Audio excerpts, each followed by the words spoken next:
I'm Ryan O'Leary. I'm writer, director, producer, editor of The Back Seat, which is screening here tomorrow at 3:05. We were nominated here for Best Director, Best Actor Chris Ballant, Best Supporting Actress Allison Riley, and my mother does not understand what that means. Hi, I'm Malindi Fickle. I'm a writer, director, producer of Suck It Up Buttercup, which is actually screening right now, next door. And we are also nominated for 4 festival awards here, Best Feature, Best Director, and 2 of the actors are also nominated. And this is actually my first narrative feature. My background's in documentary film. I did a doc a few years ago for PBS. We won a Hugo, not quite an Emmy, but still more than me. Oh, give me a break. Anyway, I'm so glad to be here. So thanks for having me. So let's talk a little bit about what is the difference for you between kind of, are you director producer or just a director? I'm more of the director writer type, but with The Back Seat I had to produce as well, because when you're doing your first feature film with no money, no one's going to care about it as much as you. So I'm a reluctant director producer. Yeah. Cheers. Exactly the situation. You're going around begging people for money, and you realize, you know what, you're living, breathing, everything in your life is focused towards this one goal. So same thing. I ended up on the producing side also out of necessity. So where do you put the scales between kind of actor performances versus cinematography? Both of them are under the domain of the director, but do you emphasize one over the other?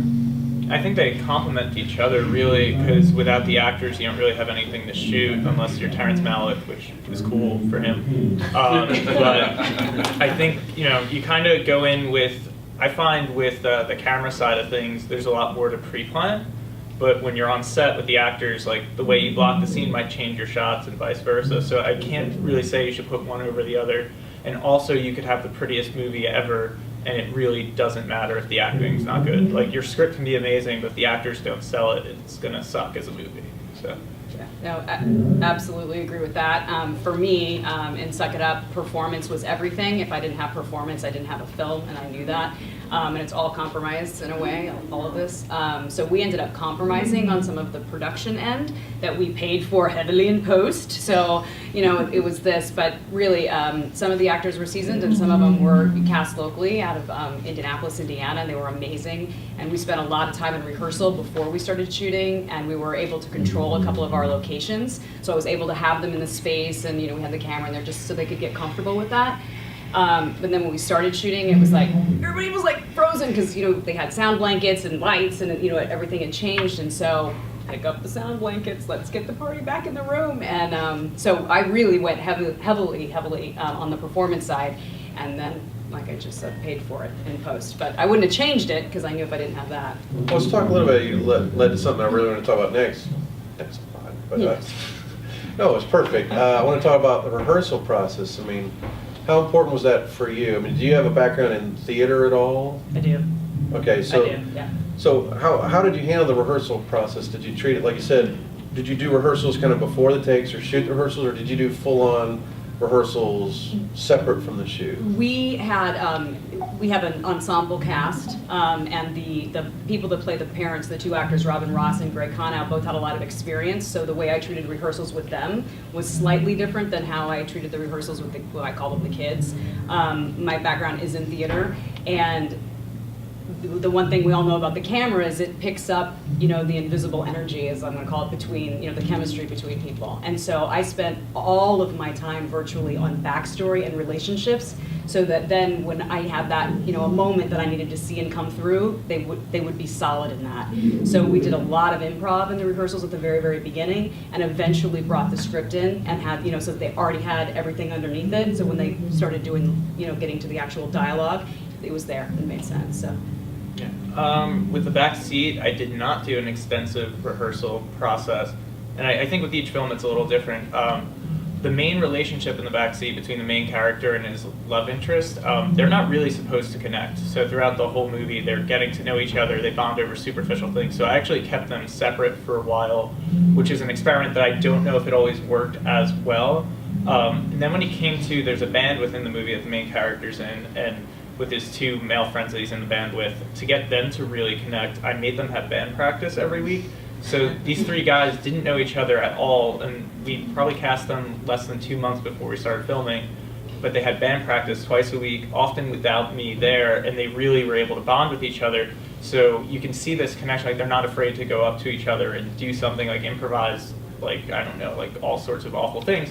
But there's this comfort and friendship that you could tell is really genuine, and I think that, for this particular movie, went a lot further than traditional rehearsals would have, because they knew things about each other that I didn't know about them, and there was like a level of trust and comfort, and they were really able to expose themselves and explore things.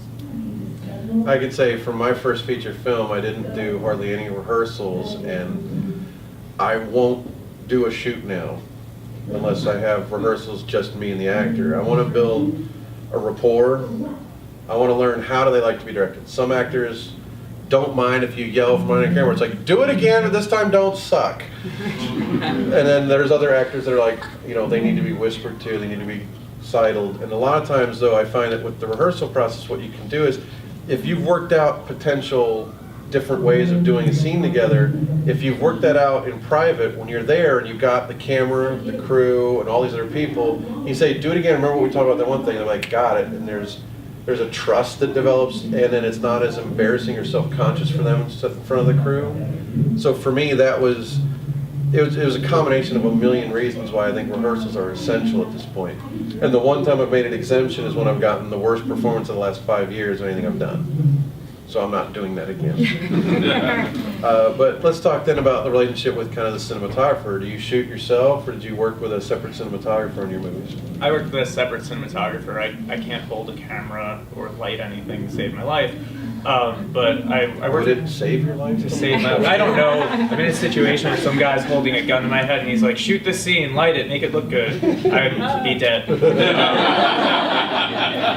So I worked with the cinematographer I went to film school with, Darren Hartman. And we'd already worked on like a couple things in college together. So we started. He came on a little later in the process than I think you normally would have a cinematographer on board, because I had one lined up who ended up just not being able to make it because of a family issue. So we had him probably about 6 weeks before we started, and I would just have long phone calls with him. He was in Portland at the time, so I would call, and I'm from Jersey, so I would talk to him probably like 4 to 6 hours a night leading up to him coming out here, probably for about 2 weeks. So when he was out here, we already had our shot list figured out, and we kind of knew what we were doing with the movie. And once again, a lot of that, though, wasn't as much anything technical as trusting each other. Like, I knew that he could get me what I wanted. I knew if I explained to him how I wanted something lit, he would make it happen. And there's an openness where I told him, too, where it's like, look, if I have an idea that's going to end up eating up the whole day time-wise, I don't care how brilliant the shot is, I don't want to lose shooting those other scenes, so please say something. And we were really good about that, and I think with working on the kind of budget that we had, which was incredibly low, that was very important to have that kind of relationship. So when you talked on the phone, did you use other movies as examples, Yes, or did you all talk the like time. mood and whatnot? All the time. Mood, for me, like, mood is just as important as anything else. There's a stack of like 10 movies that I made him watch that I watched as well that I thought were sort of similar and had things in common. That way I could reference, oh, you know those whip pens in Scott Pilgrim. We need those to figure out that transition. And then Edgar Wright. Yeah, Edgar Wright's kind of like very much a good reference point when it comes to scene transitions, shot transitions. And like it's not, and it doesn't always show too when you're like taking stuff from someone like him, because he's just so hyper and intense. But there's a lot of techniques with his whip pens. And there's just, so yeah, that was definitely a big reference point, and referenced Superbad a lot and things like that. So what about you and your cinematographer? Chris Leinert, who was a cinematographer, also co-wrote the script with me. So we had worked together. He actually shot my documentary. So we had definitely a creative shorthand for sure. That had to have been different going from documentary to narrative Yeah. for the cinematographer. Was he itching to do it? Yes, he was absolutely, and there were several years in between, so it wasn't. I mean, at least when we had done the doc. So he was definitely. We were both really excited for the challenge for doing it, and spent a lot of time talking about mood and color and same thing. Setting the shot list and all of that. And when it came down to the set. That trust that you were just describing with it's so important to have that established with the actors. I think it's so important to have that with your crew. I mean, really, and it's not just the camera, right? It's camera and sound, and so Chris and I, we were doing some of the shots the way that you would have been, I'm gonna call it almost verite style, but we had to have this like second, code with the, boom, Tom who ran the boom, and, John Blankenship who was doing all the production sound, so that when we all were gonna push in, we all were kind of looking at each other on the set so that we knew what we were gonna go and capture. So yeah, we were very closely together. Yeah, I find that relationship with a cinematographer is, it's like your cinematographer is your right hand, your editor is your left hand as a director. So let's talk a little bit then about post-production is, did you edit your own or did you work with another editor? I cut my movie on my own. I love editing, but I don't like, a lot of stuff that I think draws people to editing, wanting to be editors, are the sequences you see in like an action movie where it's all these quick cuts or like music video type stuff. I'm really into editing that I like controlling like the more dramatic scenes and comedic stuff, like working with different kinds of coverage and setting a pace and a tone from there.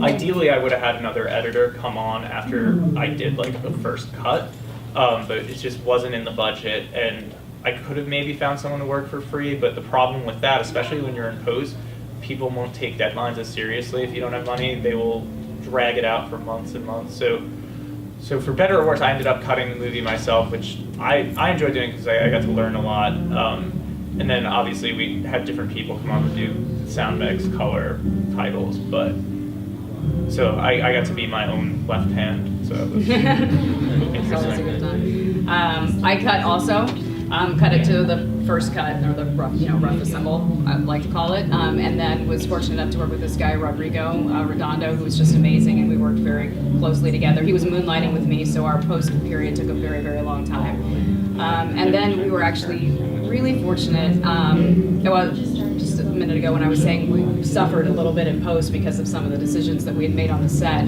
We ended up with some real challenges. Audio was a real challenge.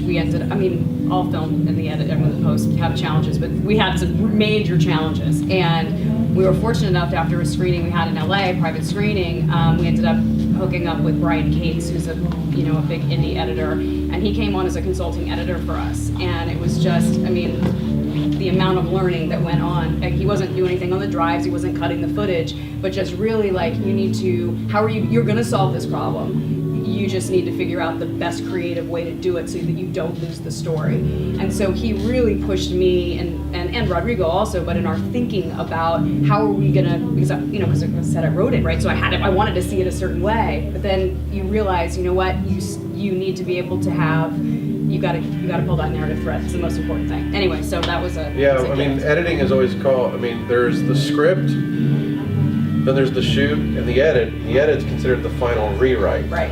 Because you can completely change the tone of the scene in the edit.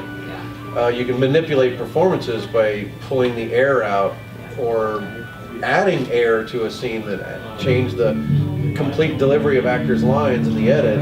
So as a director, you have another chance to direct the actors without them even knowing it. Yeah, one of the things that Brian really taught me was, look, if they said it anywhere, even before the camera started rolling, really just don't be shy about use what you have, and don't think that it's, from this point to this point, use everything. And so we've got some lines where we're like, not only cut the air out, we took, a little bit of a word from here and there, and really tapestrying it together to be able to get that. So I never would have guessed that.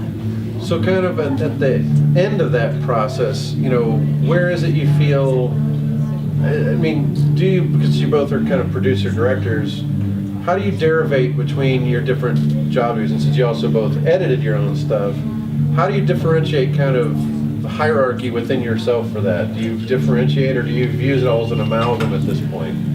a lot of times it all comes together, but I could say more so with editing, it's the director side and the editor at the same time with me. But when it comes to the difference between writing and directing, there is a certain point where I try to let go of the script as it's written and focus on what it's going to be with the performers. And then as the producer side of things, it's really the producing. The situation I was in with this particular movie, it was like more of like a burden than something where it's like, oh, it's time to produce that. It's like, oh, I got to produce now because some piece of equipment's not available that we need, or we're running out of money. And so the producer side of me at least was out of necessity, and the directing always, I think, complemented the editing. So. Yeah. A friend of mine once said, if you want to wear multiple hats, you better know how to stay in your own lane. And so depending on where you are in the process, knowing, when to throw the script away and really, be in the moment of, when you're actually shooting, and focusing on what you want as a director, making sure you're getting coverage. I too, on the producing side, because we had some locations, we shot in a mini mart, and he didn't want to turn his freezers off. And of course I was set up with the actors, and I was like, what do you mean no one turned the freezer? This sounds like going crazy. And so at every point, especially on location, you have to be willing to split your focus, at least for those setup moments, so that because if you have, example, the freezers running through the entire scene, you've got nothing, right? So you have to be willing to, step out. On the edit, I would say I would agree with that. It's absolutely your opportunity to keep directing, which was very, very exciting. For me, as I just said a second ago, in terms of like some of the tech problems that we had, it ultimately became this kind, directing the entire piece and letting go of certain areas. And for me, that was really the edit. That was when I really learned, at least in my journey, to take it as a whole piece, and to, it's not necessarily the director goes sideways, it's just that you have to be able to realize what can be done in an edit. And sometimes as a director, at least for me, because it was my first time doing this type of editing, I had to just take a chance. And then the more chances I took and experimented with things, I was like, all right, okay, there's a little... Admit it. You're the one who killed him. You seduced him, gained his confidence. And then when he wasn't looking, you reached into your purse, and without conscience or remorse, you pulled out a gun and shot him. And cut. Curious? Visit theindygathering.com, a film festival, and so much more. Have you ever wanted to be an actor? At Cleveland Academy of Film Acting, anyone can get on the path to a new exciting film career. If you're new to acting, an experienced pro, or somewhere in between, Cleveland Academy is for you. We help place our students in local film projects. Classes are on Wednesday night from 8 to 10 p.m., and your first class is absolutely free. Call 216-323-2393. That's Cleveland Academy of Film Acting.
Welcome to Horror Hotel. Welcome to Movie Outline 3, your first step to a successful screenplay. Movie Outline is powerful screenplay development software for both the amateur and the professional screenwriter, which uses the simple technique of step outlining to build your story, characters, and screenplay scene by scene. With Movie Outline, you can easily plan and customize your story structure, color code acts, rearrange scenes, develop and track characters, format your screenplay, and compare your own story to successful Hollywood movies. Movie Outline is the ultimate writer's tool. Whether you're a novice or professional screenwriter, Movie Outline has a host of features to suit your needs, enabling you to plan your story and present your polished screenplay to a professional standard. Don't miss out on the most powerful screenwriting tool available. Visit www.movieoutline.com to download the free demo today. So let's talk about, what is the biggest lesson you learned from your first feature film? Trust your instincts, especially when it comes to people. If there's someone, whether it's an actor or a crew member, that you think's kind of shady and might end up being a jerk, don't work with them, because they won't, like, these are people you're not just going to deal with for the duration of your shoot. Every single time there's news with our film, there's certain people that, and I did not have issues with 99% of the people I worked with, but the few that were issues, like, I hear from them every few months. It's like, they see that we're playing at a festival, they're going to try to find a way to take advantage of you, or then the same people that kind of screw you over during production are asking you to write letters of recommendation to get them jobs. So, but the instinct thing, aside from on a personnel level too, applies to on set. Go with what feels right in your gut. Even if you can't explain it to your DP why you want to do another take, if you want that take, do it, because you're not going to get it back. You can do a lot in post, but you can't shoot something again. Unless you have a lot of money and want to do reshoots, but if you have a lot of money, why are you at the indie gathering? Well said. Well said. I would say the biggest thing truly is the amount of time and just dedication and complete, unwavering focus. I think I know what it's like to work really hard, but doing your first narrative, especially on the feature side, you're just never, I have 3 children, and they're not nearly as hard as like it was just, I'm not saying something. It was just an overwhelming, not overwhelming is the wrong word, but it's just, you're immersed, you're just completely immersed, and if you think for 1 second that it's gonna get done without that level of focus for as long as you need to see the project through, it's not going to happen. And on the on the producing side too, when you're responsible for this, the crew and the actors and all of that, you are the champion, you are the cheerleader, you are the face. And so I think another thing too is, if that is probably one of the bigger hats, especially when you're in the middle of post and you're having your own process. It's like, I don't have to deal with I would call it going into the cave. So As for the shady person, Johnny K. Woo, shadiest guy here at the Indie Gathering, Johnny K. Woo. He adopted me, his stepson at this point, but still don't work with them because he's shady. I have no trust of him whatsoever. Make sure that's on camera. Johnny Woo, no trust. I don't trust you, Johnny Woo. That's what I say to him.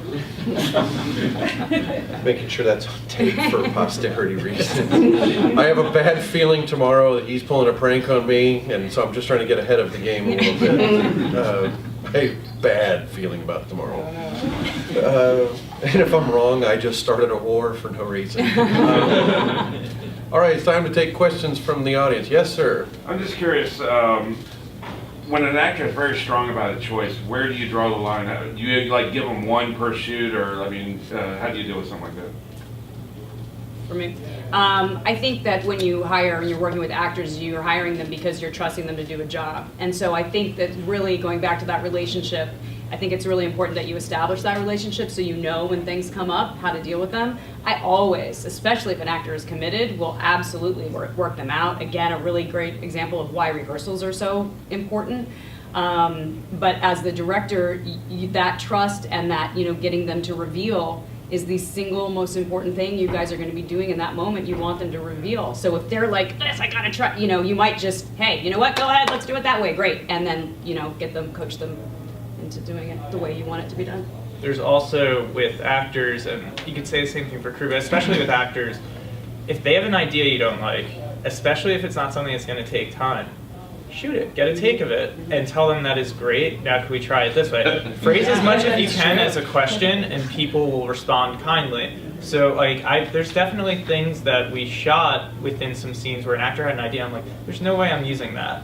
And usually I wouldn't end up using it, but just by shooting it, they'll respect you so much more, and then when you want something your way, it'll feel like a give or take kind of thing. And ultimately, as the director, you're going to be in control of the end product. And then sometimes they might surprise you, and this idea that you thought was awful ends up being kind of the best thing in the scene.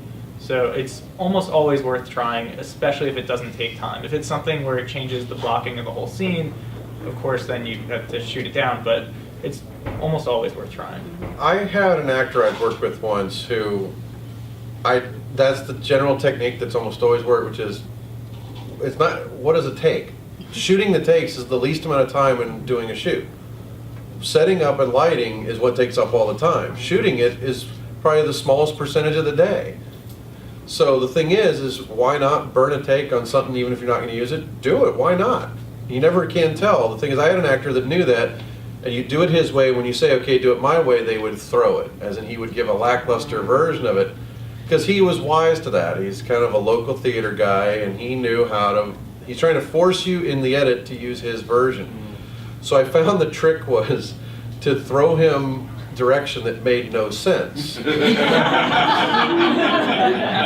I would say, let's do one more take. Let's do one more take, but this time, think of it as a monkey that just had a lobotomy. Now go. It's gonna be like, and he wouldn't know what to do with it, and I would get a confused take. Okay, this time let's merge what you did with what I did, but also this time, think of a ninja trying to capture a cat. Now go, and he'd be like, but so I mean, and then it reached the point where by the end of the shoot, I found the way to get him to do what I wanted was to pull a Kubrick. We're gonna do 70 takes till you get what I want. And it became a contest of wills one day. And that was one of the least fun experiences I've had, but not the least fun experience I've had. Well, but the biggest thing I learned from that on a later shoot with a different actor who absolutely would not do anything I asked. I found that what I regret for that day was not pulling the plug and saying, forget it, we're done. I'd rather cancel the shoot than not get what I want. That's the biggest lesson I learned from a bad experience with an actor like that was have the guts to say, forget it. I would rather not have it than have something I won't be proud of. I'd rather waste everybody's time, but the thing is, that's not their fault, my fault. I'm the one who worked with an actor that wasn't giving me what I want, and I could not find a way to communicate. That's a failure on my part, not theirs.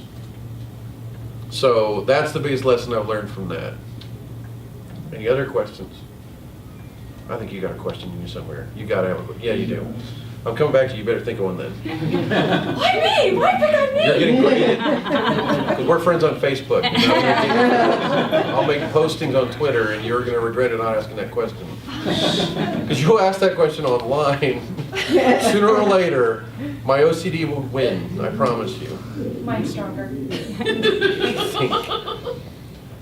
You have a question, young lady? I have a question.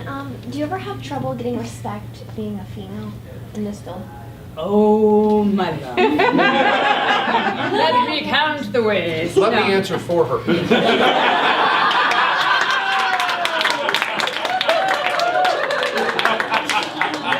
I think that the thing about being a female, maybe generally speaking, but in the industry is you just have to remember that it's just people, and you just got to get in there and just not be bitchy, but be really sure about what you want so that you can, be super nice and pet some people along the way so that they will actually give you what they want to have happen. On the tech side, I mean, I really had to learn it from the inside out because I didn't want people acting like they knew more about it than me because I actually knew the stuff. So I think there was some of that, but I think that's, you should know it if you can. If you have an opportunity as a filmmaker to get, even if you're not going to be, a pro in every department, you need to get in there so that you know how to really talk and understand some of the obstacles that come up.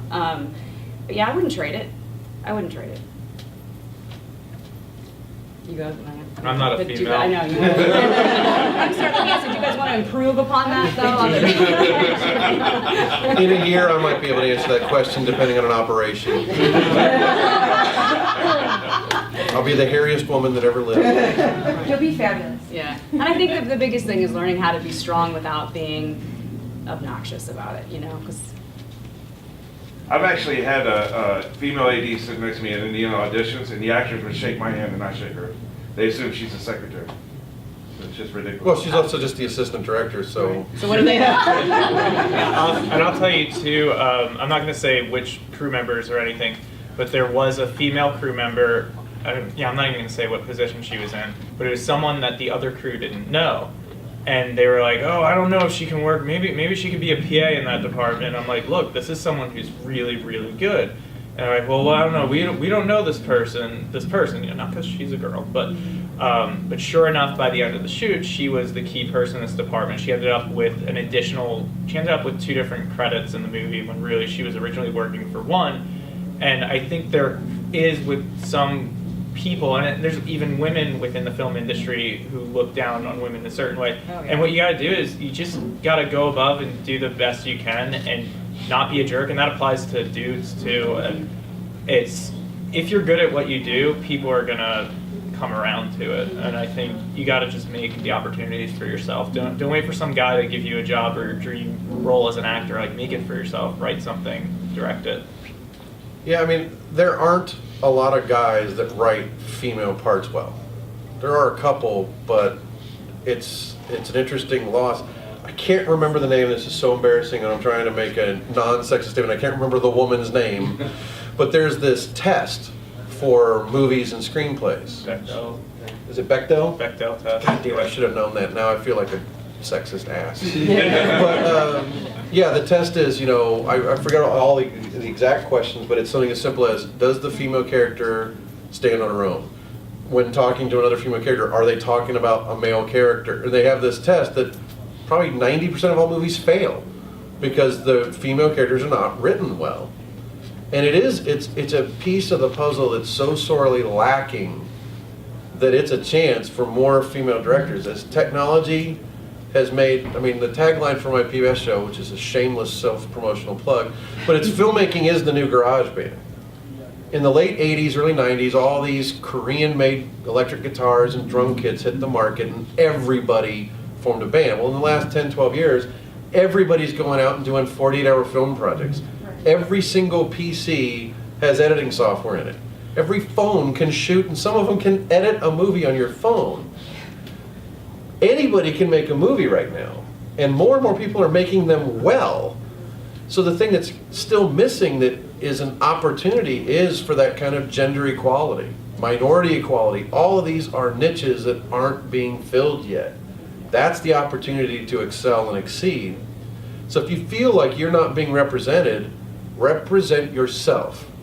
Make a movie, do something about it. This is a time and an era where it's possible, where it wasn't 10 years ago. This wasn't possible. So if you have that kind of issue, you want to see that change, it will change. How is this indie film festival circuit process been for you guys? Or the marketing and selling of your film? It's weird. It's kind of exhausting in the best possible way. Like, I'm sick to death of watching my movie. That's probably the worst thing. But on the plus side, I've met so many great filmmakers, actors, and just people. And like, some of our most successful screenings have been at places like this. Like, I never heard of Hudson, Ohio, and like Victoria, Texas ended up being like our biggest supporter, and like I've never been there before until this movie. So it's been good. It's a lot. It's something that you can choose to like be the filmmaker that makes their movie, sends it off, and doesn't go. But if you don't go and there's an issue when they play your movie, they might just not play it. Also, if you're there to represent yourself afterwards, that's how you're going to make the connections and really do things for your next project. And we got a sales agent pretty much just because the movie was playing at a particular festival that they were scouting. So like, it's been a very rewarding process. It's made me like my own movie much less, but it's been really, I think it's been great just hearing other stories about other filmmakers who have like failed in some ways or have succeeded. Like, it's outside of film festivals, you don't really hear the stories about things that don't go well. And for some reason there's a shame in that, and it's just like, how's anyone gonna get better? And really, like, I think movies are just a series of mistakes, and no one's getting exactly what they want in their head, and it's how you compromise things that come up that makes art, makes it beautiful and special. Yeah, there is an incredible opportunity. We've also had a really great experience on the indie festival circuit, and I too am sick of watching my film, believe me. But the most exciting thing really is me getting to have really candid conversations. And not everybody wants to be candid, but those that do, you can actually, who else wants to sit around and talk about, certain part of these problems, but other people that are actually experiencing them, going through them, solving them, and then, we're doing this, all of us probably in this room, we're doing it because you love it, and you love it so much that you can't imagine your life without it. And so when you have that kind of obsessive love for something, to be in a room with people that actually also share the same passion, to come to, wherever you are, it's a really exciting place, and it's a privilege, and I think the day we realize that, having other filmmakers look at your film, it's an honor, so. The last feature I made was about 8 years ago, and I haven't seen my film since the festival circuit. In the same way, I can't watch it. You get sick of seeing it, but at the same time, I could talk about it all day. The lessons learned, the fun times you had, making a film is a privilege.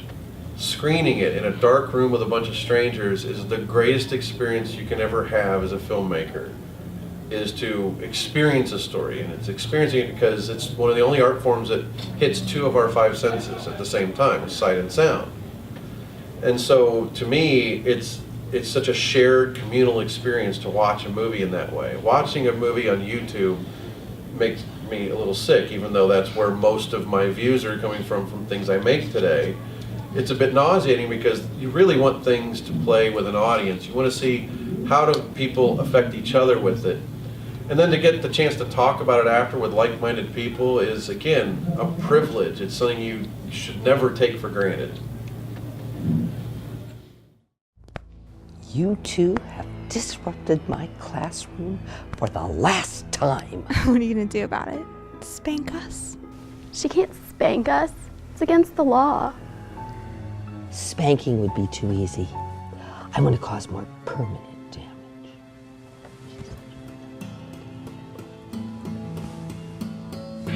And cut. Curious? Visit theindygathering.com, a film festival, and so much more.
Welcome to Horror Hotel.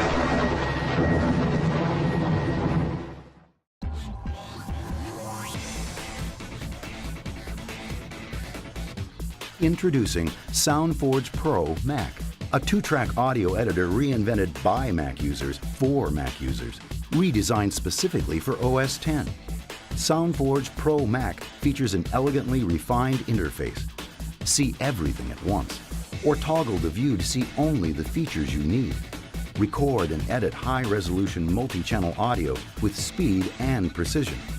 Process audio with a wide range of unique and powerful tools. Sony Creative Software now brings its industry-leading expertise and innovative product development philosophy to the Mac. SoundForge Pro Mac enhances your production workflow. It's the ideal complement to any digital audio workstation or non-linear editing environment. redefining audio editing. SoundForge Pro Mac.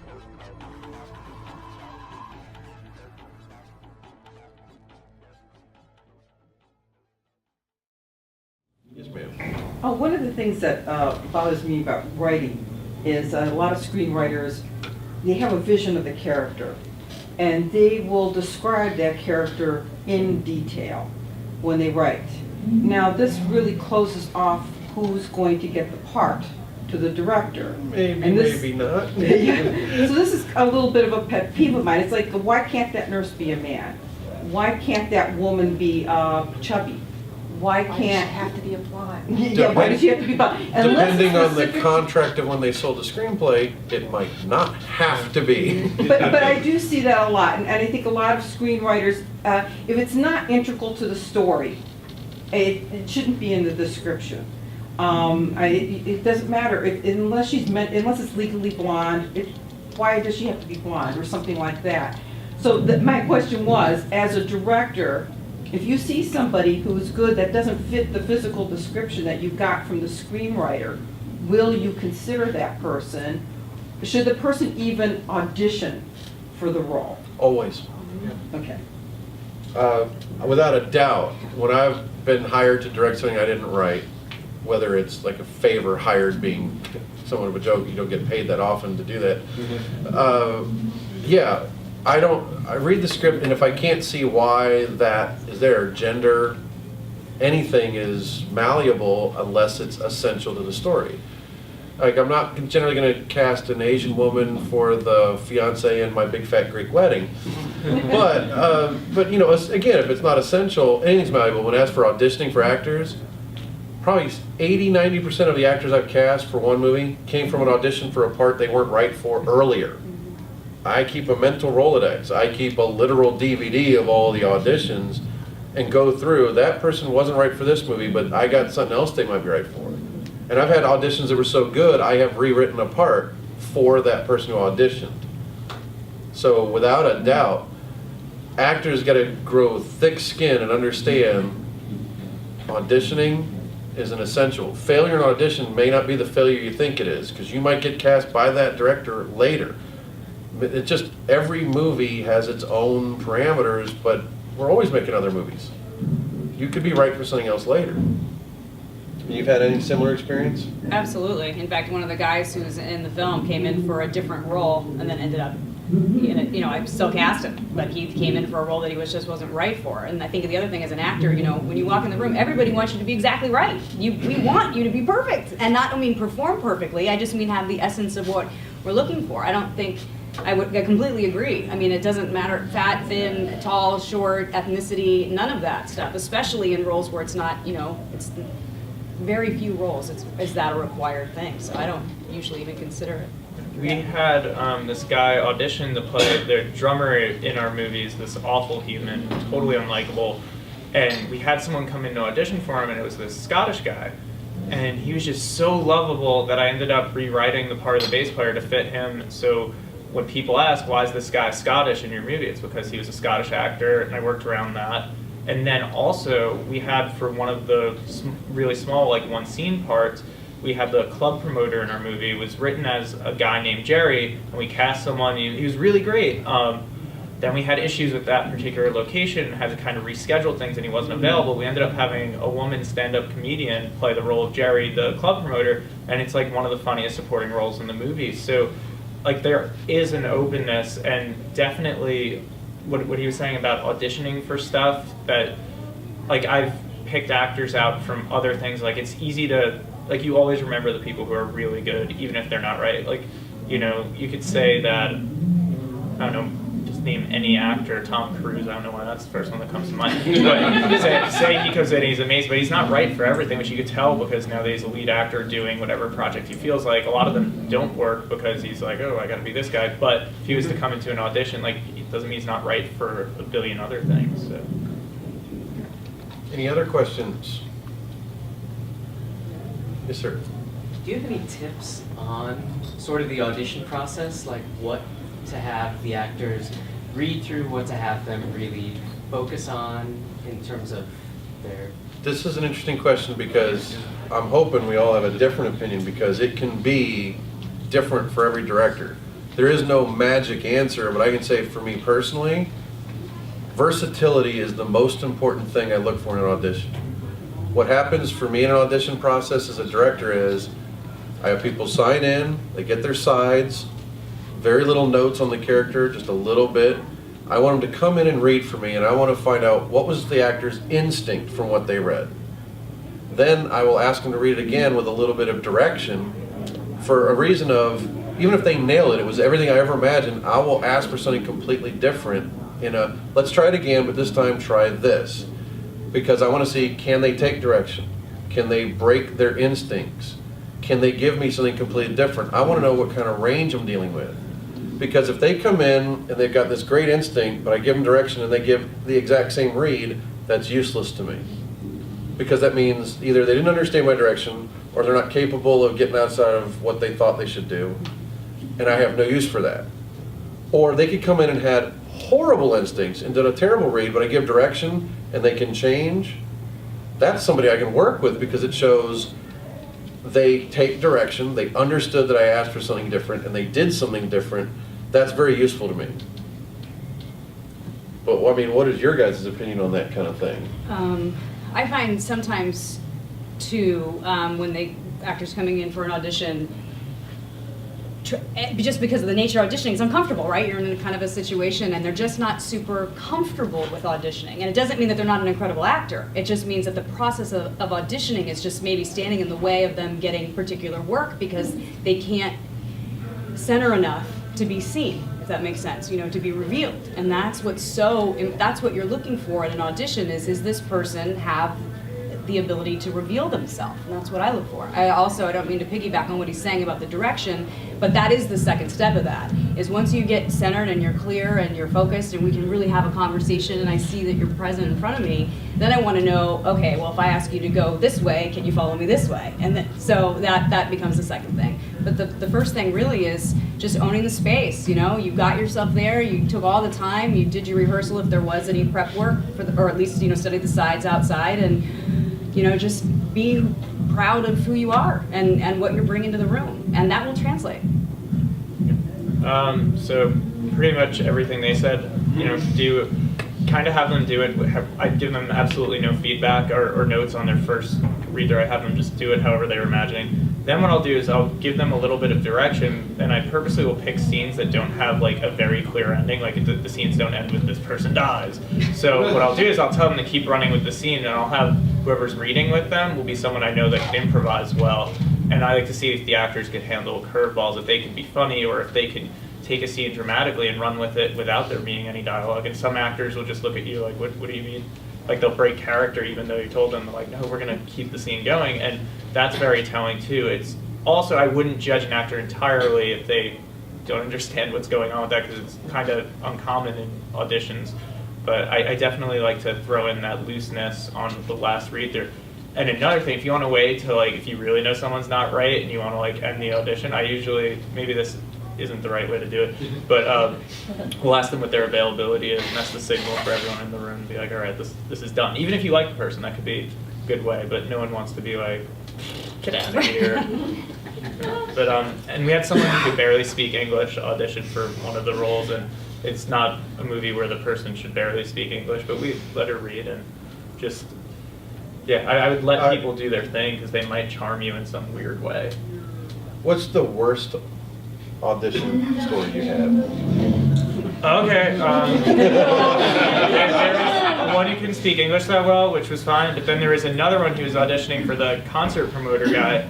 He came in and he basically, like, it seemed like he wanted to beat all of us up. I wish I could remember more, but like, he came up to our actors and like we gave him a note, and he looked like he was one of my producers who's a woman, and he like looked like he was gonna punch her in the face for like, and it was like a note like, can you just breathe a little more this time? And like he looked like he was gonna kill people. And it was weird too because he had a great look for the part, but like I really thought he was going to hit one of us, and So that was probably the worst audition. And that was, at that point, we'd had some of the roles cast, so we had some of the actors from the movie in the room reading with this guy. And it wasn't like in the scene he had to be pissed off or anything, but like, it was kind of rude between reads, and like he just looked like he wanted to hurt us physically. So that was pretty bad.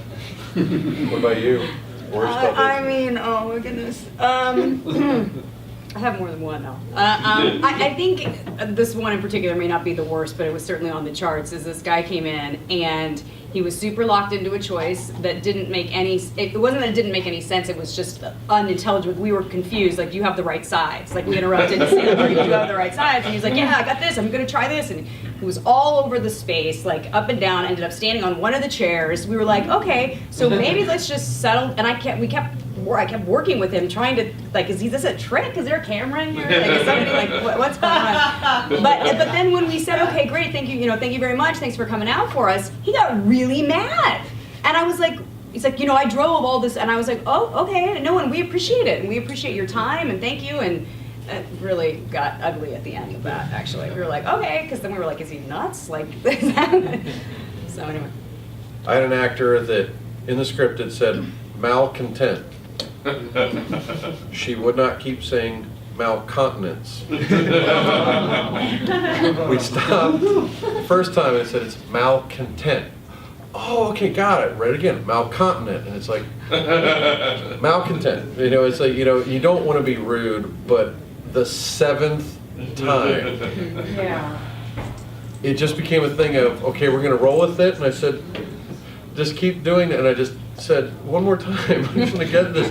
And she would not let go with malcontinent. And so later, with the people I was working with, we named our company 7 Malcontinents.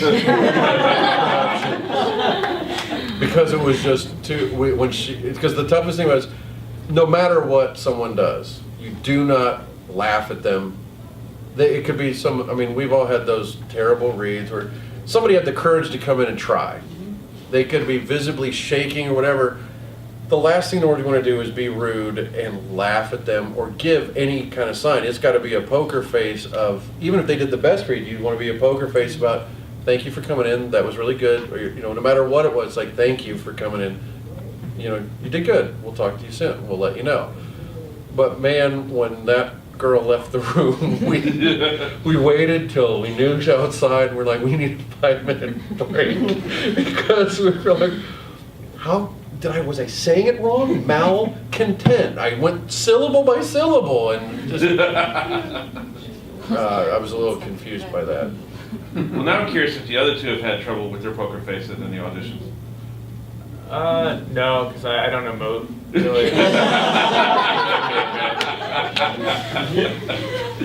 I think no. I mean, I'm sure probably at some point. I try not to, but I really do. I mean it. It's like, it's an honor when people come to be any part of the piece, no matter how off the wall. It's it's everybody's time. It's all important. So being respectful, I think, generically and then completely it's just extremely important. And if you really want to be a jerk, you're probably videotaping it anyway, so you can watch it later. Yeah. There you go.